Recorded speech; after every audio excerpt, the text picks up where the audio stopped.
আমাকে জিজ্ঞেস করতে হবে যে আমার কাছে আমি কি হইলে ইমাম মাহাদি, কি হইলে আমি দাজ্জাল, আমার কাছে আমি কি হইলে ফেরাউন, কি হইলে মুসা আলাইহিস সালাম।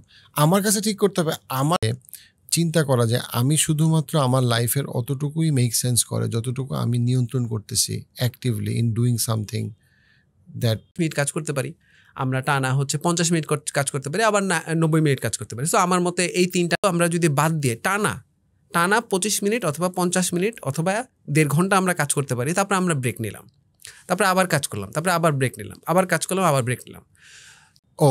আপনি আমি দুইটা টিপস বলতে আমি একটা টিপসকে আমি এত এমফাসাইজ করে ফেলছি, বাট সেকেন্ড যেটা ইম্পর্টেন্ট টিপস সেটা হচ্ছে যে স্মার্টফোন থেকে দূর করার জন্য, সেটা হচ্ছে যে if there is anything that you can use on the desktop, don't use in the phone. Out of sight out of mind, এইটা যে কত সত্যি কথা, এটা মানে বুঝাইতে পারবো না আপনাকে। একটা হচ্ছে আমরা আমাদের যে পারপাস ছিল, ওভারঅল পারপাস, লাইফের যেই বড় বড় পারপাস থাকে, ওই